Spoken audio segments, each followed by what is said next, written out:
this is good. I have been dying to talk to you about how you've come about with the decision to shift from like a pre-trib rapture to a post-trib rapture understanding. Sure. Do you have a Bible there?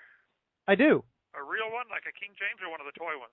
Well, that depends. Which one do you want? King James 1611 or King James? The King James 1782 or whatever it is. All they did was correct the printing and spelling errors. They didn't. Well, yeah.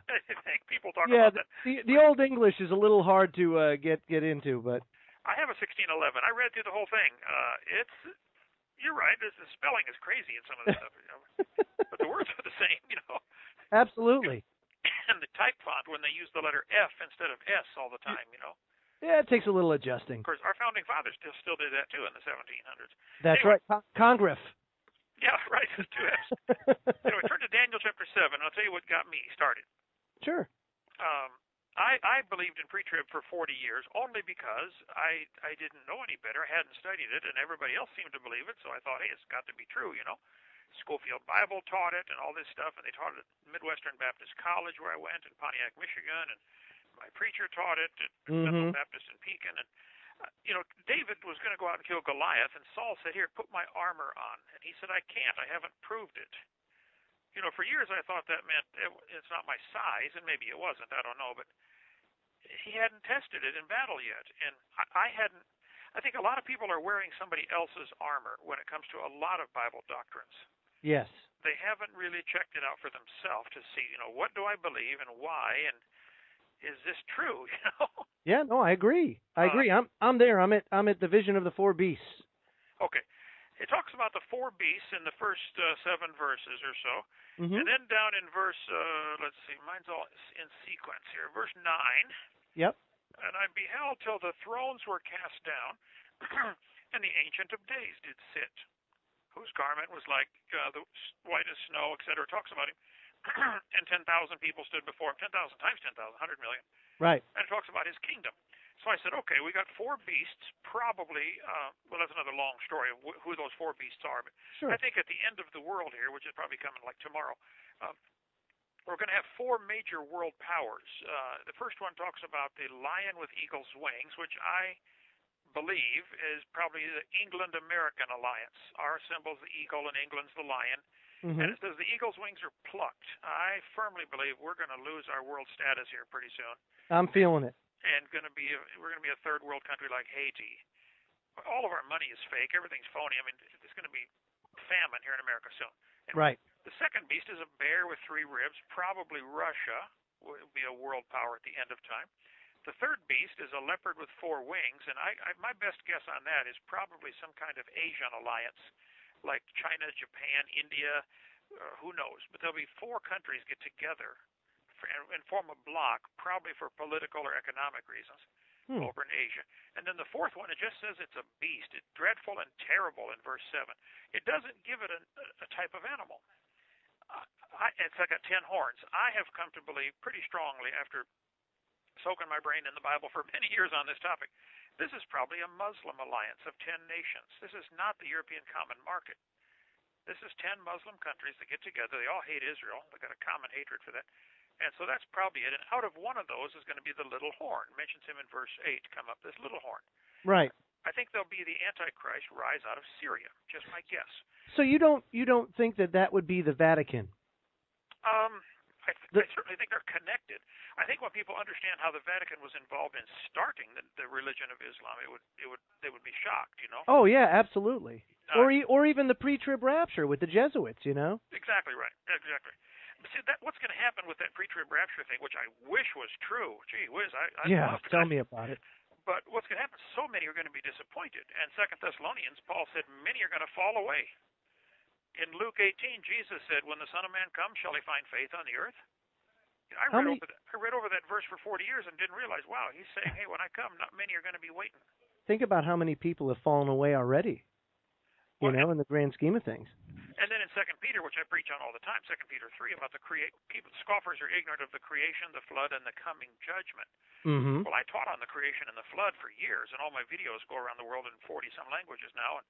But I never mentioned, I didn't talk much about the end times judgment because I didn't know. I wasn't sure, Absolutely. And You know who just had a little shindig on the Big Bang? who's that? Stephen Hawking Oh, had. yeah? Yeah, as a matter, I can't remember where he did it. I'm looking it up right now, but it was out in California, and people were offering $1,000 a ticket to hear him talk about the Big Bang and how creationism, they've got it all wrong. That guy is a moron. I'll debate him with half my brain tied behind my back. Well, I wish you would. Well, get me out of here. Pray me out of here. I'm Okay. trying. All right, so back to Daniel. I was reading Daniel, and I said, Yes. okay, we got these four beasts, and then we got the Ancient of Days. Obviously, God sets up his kingdom. And then you go down to verse 16, and 17, it talks about the beasts again. These great beasts are four kings. But verse 18 says, the saints of the Most High take the kingdom. And I said, oh, this is giving the same thing again, I wrote a blog about this called The Paint Job after it finally dawned on me how you put multiple thin layers of paint on a car. Daniel is giving the same story 4 times. You got the beasts and then the kingdom. And then in verse 15, 16, 17, 18, you got the beasts and then the kingdom. And then look at verse 19. He said, I want to know about this fourth beast, who has the dreadful teeth and all this stuff. And about the 10 horns in verse 20. And verse 21 says, I beheld the same horn made war with the saints and prevailed against them. And then the next verse 22, the saints possess the kingdom. I said, whoa, this is adding a detail in here. In between the 4 beasts and the taking the kingdom, the saints are going to get beat up. Yeah. Verse 21. And then I read verse 23 and 4, and it talks about the beasts again, the 4th beasts and the 10 kings. And then verse 25 talks about he shall wear out the saints. And then 26 talks about taking the kingdom again. I said, now, wait a minute. I thought they already took the kingdom. How's he going to wear the saints up? It turns out there are 4. So I ended up getting a Bible, copying the pages, and cutting it into strips to make 4 parallel columns and put them side by side. Column 1, I'm looking at it here, has Daniel 7, 2 through 14. Maybe you can make a PowerPoint visual for this if you want to speak on it. Yeah, sure. Column 2 has Daniel 7, 15 to 18. Column 3 has Daniel 7, 19 to 22. And column 4 has Daniel 7, 23 to 27. And then I drew lines between every time I talked about the beast and actually ended up color-coding it. And then every time I talked about the kingdom, color-coded those and drew lines connecting them. And in between, you have the saints getting beat up and worn out and, prevailed against. So I said, well, wait a minute, I thought you mean the saints are going to get beat up before we take the kingdom? So then I realized in Daniel 8, it gives another layer to this paint job. Daniel 8, 9 to 14 became my 5th column, and it's the same sequence. You got the little horn in verse 9. Then you got him taking away the daily sacrifice in verse 11 and 12 and 13. And then verse 14, or the end of verse 13, you got the host being trodden underfoot, the saints getting beat up. Right. I ended up with a 6th column. By the way, this is going to be in the back of my. There's already one in the back of my. There's a copy of this chart with all these parallel verses and the lines connecting them in the back of the dissertation. Yes, which I just got, by the way. So I'm. Oh, good. Okay. Getting ready to dive into that. Well, good. So I ended up with column 5 being Daniel 8, 9 to 14. Column 6 being Daniel 8, 23 through 26, and column 7, Daniel 9, 24 to 27. And I kept seeing more details thrown in here, but the sequence was always the same. I ended up going all the way to 12 columns, and the 3 that really got me were the Matthew, Mark, and Luke ones. Yes. The disciples came and asked him pretty clearly, hey, Matthew 24 and Mark 13 and Luke 21, parallel passages. So again, I copied those and cut them into strips and taped them side by side and drew a bunch of lines on there and connected it. I'll just take Matthew, for instance, Matthew 24. In verse 3, the disciples come and say, hey, when are you coming back, and what's the sign of your coming? 2 simple questions. When are you coming? What's the sign? Matthew 13:4. Tell us, when shall these things be, and what shall be the sign? Luke 21:7.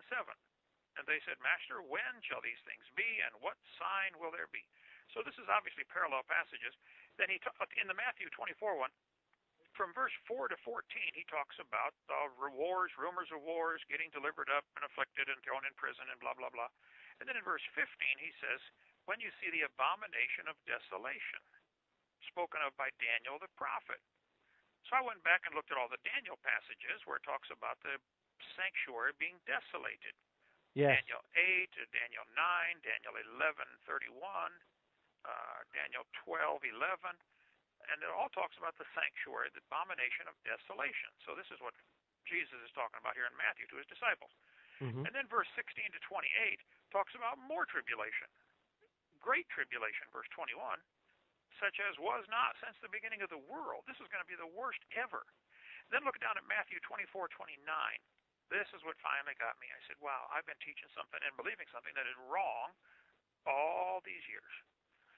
Verse 29, immediately after the tribulation of those days shall the sun be darkened, and the moon shall not give her light. And the stars shall fall from heaven, and the powers of the heaven shall be shaken. And then shall appear the sign of the Son of Man in heaven, and then shall all the tribes of the earth mourn when they shall see the Son of Man coming in the clouds of heaven with power and great glory. And he shall send his angels with a great sound of a trumpet, and they shall gather together his elect from the four winds, from one end of heaven to the other.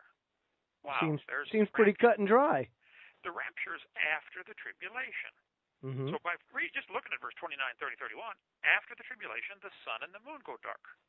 And then he sends the angel, and the trumpet blows, and all the saints are gathered together. In Mark 13, it's the same thing. In verse 24 to 27, same sequence. It says, after the tribulation, the sun shall be darkened, and the moon shall not give her light. So I looked up every reference, and there are 10 of them in the Bible where it talks about the sun and the moon going dark. The first one's Isaiah chapter 13. Talks about the sun and the moon go dark in verse 10. And then I went through and I chased this. I found out, wow, especially in the book of Joel, there's a lot about this topic of the sun and the moon going dark. And it says, the sun and the moon go dark before the great and terrible day of the Lord. It says it again in Acts chapter 2, verse 20. On the day of Pentecost, it's a strange verse. Acts 2:20 says, the sun and the moon shall go dark before the day of the Lord. And I said, now hold it. After the tribulation, the sun and the moon go dark, and the sun and the moon go dark before the day of the Lord. So the day of the Lord, obviously, is coming after the rapture. Right. And then I realized I had been deceived or fooled or dumb, I don't know what it was, but I didn't catch that there's a vast difference between the day of Christ, which is mentioned 7 times in the Bible, and the day of the Lord, which is mentioned a couple of 100 times. All through the minor prophets, especially, Hosea, Joel, Amos, all those smaller books at the end of the Old Testament, it talks a lot about the day of the Lord. So does Isaiah, Jeremiah, and Ezekiel. But I just never could. For 40 years, I kind of read over it as my duty, chapter a day to keep the devil away. But I never really I never liked it. I never understood it. The prophets, the Old Testament stuff. Hate to confess that to you, but oh no, it's okay. You know what I mean? It just was like, what is this? But why do you think people are so deceived? I think several things. They want desperately to believe that we aren't going to suffer. Yeah. So do I. Okay. But of course. It's just not true. In the world ye shall have tribulation. 2 things people have confused in the last 180 years especially. They've confused, and probably because of the new Bible perversions, they've confused the day of Christ and the day of the Lord. The day of Christ is the rapture.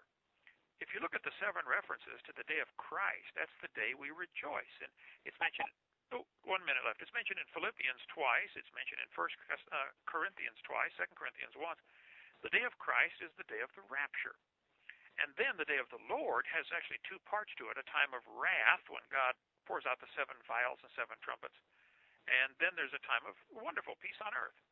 If you look at Revelation 6:12, it talks about the sun and the moon going dark. So there's the key right there. The disciples asked him, when are you coming in? What's the sign? Well, the sign is the sun and the moon going dark. Well, that's fantastic. Brother Ken, I'll tell you what, I will be putting out your the link to 2 Peter 3 and how they can get the book, and also your the latest email that you put out about the getting you relocated. We got to get you out of there. I got to get home. Sounds great. Okay, thanks a lot, brother. Call anytime. Let me know when you want me to call. You got it, Brother Ken. All Take care. God bless. Okay, bye-bye. Bye-bye.